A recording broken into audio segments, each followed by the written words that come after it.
What's up, guys? Jesse DeRozier here with Hydrilla Gorilla Guide Service. This is week number 13 of my new series entitled What's on the Deck. This week, the water temperatures have climbed substantially, and as a result, the pre-spawn is officially in full swing. The fish have moved very quickly from deeper water into the shallows, and we saw that movement right in time with the rattle trap tournament that we had here on Sunday. And the results from that really shows the big wave of fish that moved shallow very quickly with the weights that we saw. We saw, I think, over 20 bags in the 20 plus pound class, and the winning weight was over 25 pounds. Now you think, oh, well, there's 25, 28, there's 30 pound bags, 32 pound bags caught on Guntersville. Yes, that's the case, but you're talking about singling that down to one bait, one technique, that being the rattle trap. So a 25 pound bag on one lure, right on the cusp of the pre-spawn kind of kicking off, it really shows the strength of that bite and what's going on. So that being the case, now that the pre-spawn has officially started, we kind of saw a split between the fish. You still have some fish that are out deep that will be coming up in future waves, and then you have the fish that are up shallow right now. The kind of the mid water column fish, those to me, what I'm seeing are in transit. And when they're in transit, they're very difficult to catch. You can see them on the live scope literally swimming, just nonstop swimming by you. You throw in front of them, they just swim right by your bait. And those, to me, are not worth me spending the time with my clients trying to catch fish that are on the move. It's like us when we're on the interstate. We're on the road, we got a place to go. When we decide to eat, we're going to get off and exit. We're going to find some food. We're going to take a rest. And that's what these fish do. And so making sure that you're finding these fish that are in a resting spot or a feeding spot will make a difference as to how many you catch. You can see fish all day long in that live scope and you can continue to chase them, but you may be kind of wasting a lot of time trying to chase those ones that are on the move. So that being the case, I broke it down and said, okay, we're going for one or the other, either out deep or up shallow. For the deeper fish, I use two techniques this week, and they're ones that we've been using all winter, which is the freeloader on a ducket sway head, and that's the 3/16 ounce that I really have fell in love with. I love that weight. To me, it's got the right amount of fall, but not too much, but not too light.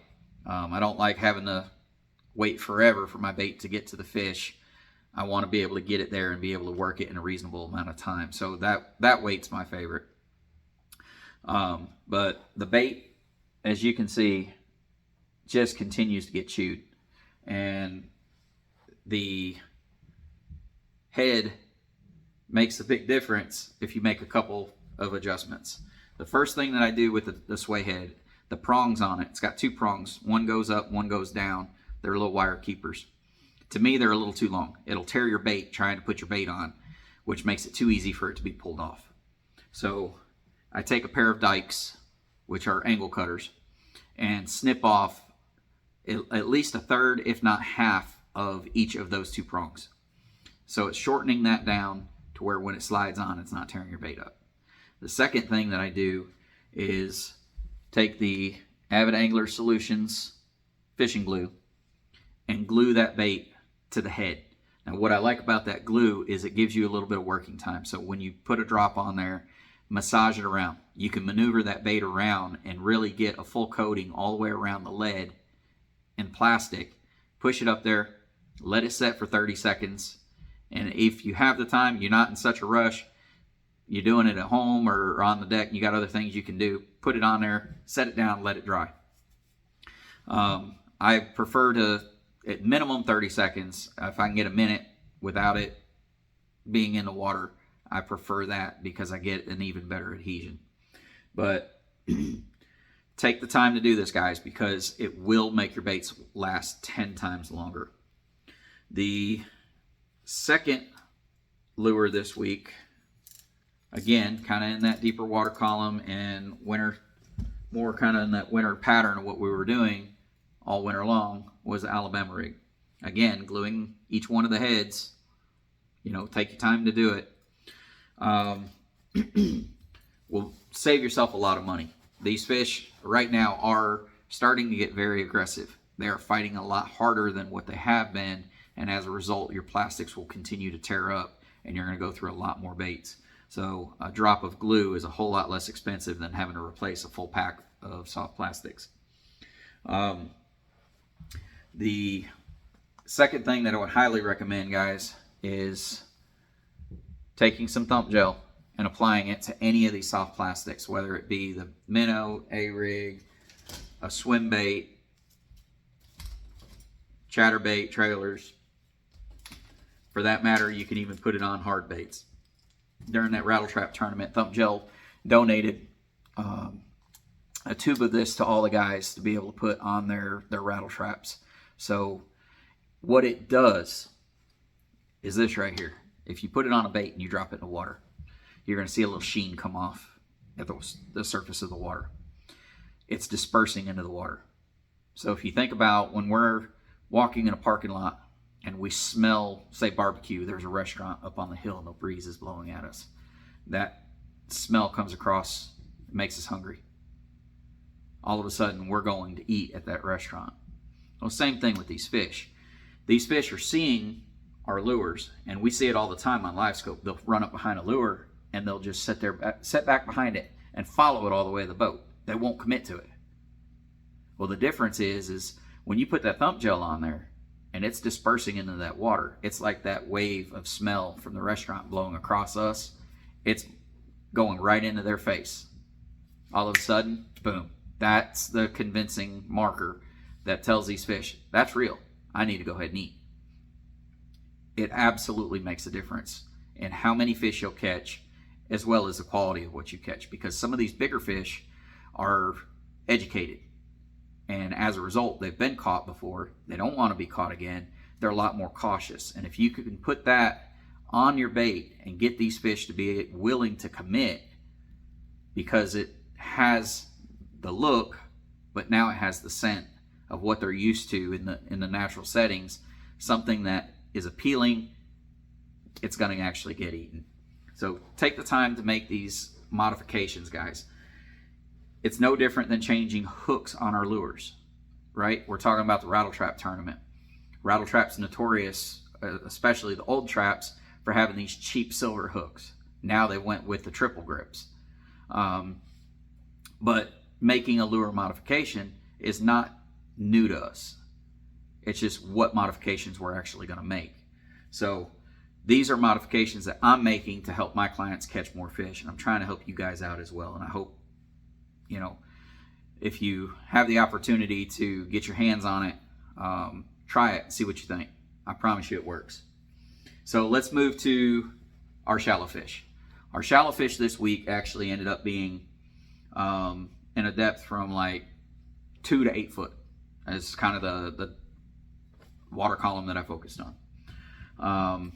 Out deeper, I used a DT6 because those fish actually were setting above. I caught several on eelgrass. Eelgrass is 1 foot, 2 foot deep.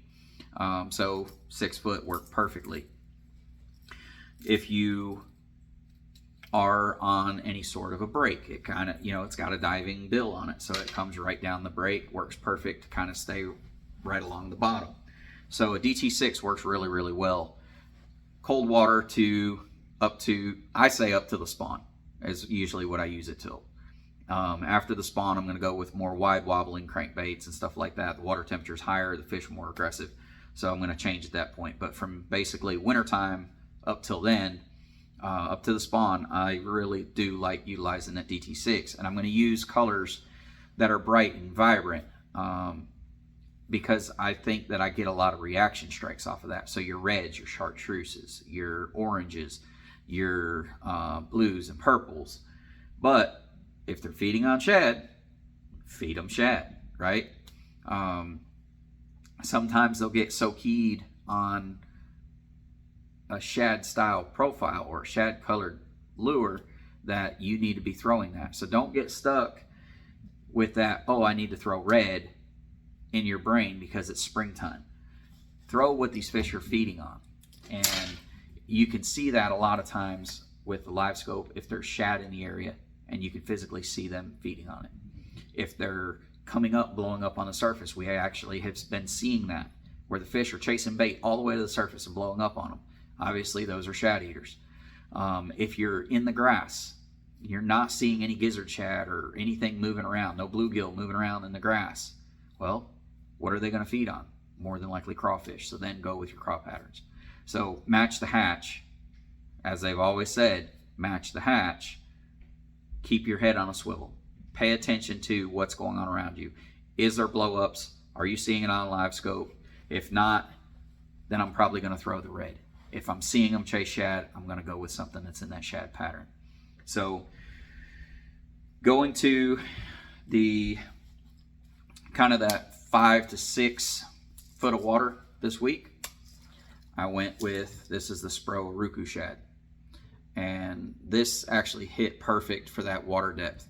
This one is a hair heavier than a 1/2 ounce, but lighter than a 3/4. Still has that same size profile of the 3/4, but it allows for you to be able to work through some of that grass a little bit cleaner than the 3/4. The size of the bait right now doesn't seem to matter to these fish. It's more so using the right weight for the depth of what you're fishing. The fish have gotten aggressive because of the water temperature coming up, and as a result, the size isn't a big factor right now. So don't let the size get in your head. Oh, well, that bait's bigger than what I'm used to throwing. I'm used to throwing a 1/2 ounce. You can throw a 3/4. For that matter, you could probably throw a 1 ounce if you wanted to, and they'd still eat it. They are chewing really heavily right now. Up in the really shallow water in that 2 to 3 foot zone, I was throwing, I think this one's a 3/8. Again, the SPRO Ruku shad. Fish really, really clean through that grass. I like it because it's a little bit heavier than the 1/4. I can throw it a little bit farther, and I can work it on heavier line than I can the 1/4, and it runs just as true as can be. I mean, it cuts through the water, hits the grass, up and over, right back to true, and continues on. So the SPRO Ruku shad has been my choice this week for baits, for rattle baits. Up in the grass where it's really thick, there are some creeks that have really thick hydrilla, coontail, milfoil. Those situations kind of call for a little bit of a lure adjustment. And there I've shied away from the lipless, because if you're constantly fouling and you half your cast or 3/4 of your cast, you've got grass on there and you can't get it cleared, then that's a wasted cast. Same thing with the chatterbait. So the chatterbait's absolutely phenomenal in a grass lake. And in most situations, it really fits the bill. So again, gluing your trailers on, adding scent will help. But in those situations where I've been kind of fouling up some grass around the head, I've made an adjustment to a swim bait. So again, looking to see if it is shad they're feeding on, if there's no bait fish in the area, thinking, okay, they're probably feeding on crawfish. So I'll throw a shad pattern or a bluegill pattern if I'm seeing a lot of bait fish moving around on the live scope. If not, I'm going back to my reds. But as I was getting to that thicker grass situation, the thicker grass situation calls for a little bit of an adjustment. The grass constantly fouling on a bait, or getting to where you're just getting so frustrated that you just want to move the location, but you feel like that location should be holding fish. What we found this week is going back to what I was throwing back up in the fall, that producer swim baits. This is the 3.5 Swiminator is what it's called. Blue minnow is the color, and that is the 1/4 ounce owner flashy swimmer. That's a 5/0 hook. That comes through the grass so clean, guys. It's absolutely phenomenal. You could throw it into the thickest grass. It'll run true. It'll swim up and around that grass just like a natural shad will, and the fish are crushing that thing. So keep that in mind. If you need to make an adjustment, sometimes you don't have to leave the location. They're getting in these areas for a reason, because they feel protected. And they like having that grass over their heads around the spawn when they're getting up shallow, because then they don't have to worry about the birds overhead. So that's one major adjustment that I really like doing in the spring. But that's pretty much it this week, guys. So kind of short and sweet. So we got vibrating baits, a little crankbait, swim bait, chatterbait. That's it for the shallows. Jig head minnow and an A-rig for out deeper. But lure modifications are a must in the spring. Make sure you got a sharp hook, guys.